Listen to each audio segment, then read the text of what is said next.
I heard about TBCC through someone on my research team at UMass Boston, Shannon Hughley. I was very impressed, and I knew that if, because I knew her and the kind of work that we did with racism and African American mental health, that this seemed like a good place for me. I realized that so much of the work was being observed through a racial lens, and I felt like this was the place to be. I particularly worked on the DYS rotation, so we did yoga together and did a lot of mindfulness-based exercises, and we also just kind of gathered around and talked about restorative justice and how that worked for the young people, and offered them like a leadership position and help to nurture and facilitate their development as leaders. When you went to telemedicine and when you were doing what I guess they're virtual visits, I'm not sure what you guys call them, but how did you know the kids were connecting with that? It felt like they felt just as welcomed, just through their demeanor, their presentation, their language, that came through on camera. And a lot of them started their meetings with sending jokes at Nate, or just joking about the different adults, and just trying to they were very thoughtful too about making sure that they felt connected to us. What about you? How did you see the changes that came with TBCC and your role in?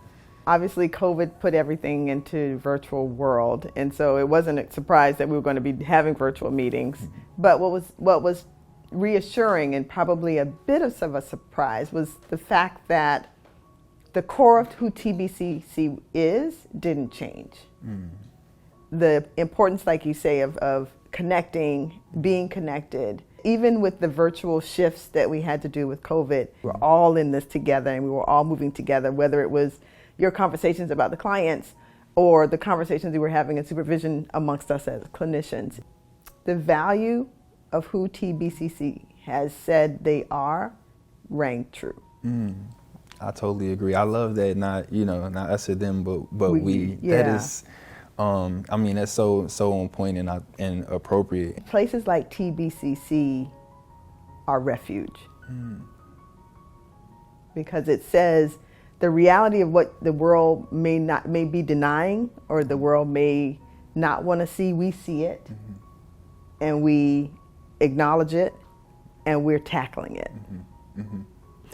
This has impacted my long-term career and how I see myself as a healer, because I've been able to demonstrate, how to access hope. And I've been able to demonstrate that in so many different platforms and different areas.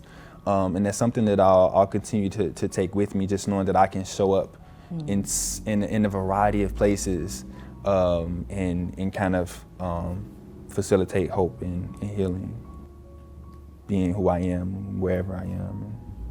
Yeah, I like the idea of being who you are. As a Black male, I don't know, but I would imagine that it's hard to be who you always feel like you can be who you are.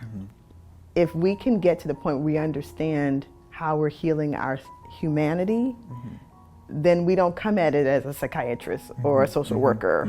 You come at it as someone who's really looking for the well-being of another human. And I think we share that. Yes. I think I see it in you. You see it in me. Thank you for that. But I see it in you as well. And I'm glad to be able to walk that journey with you. Thank you. Thank you so much.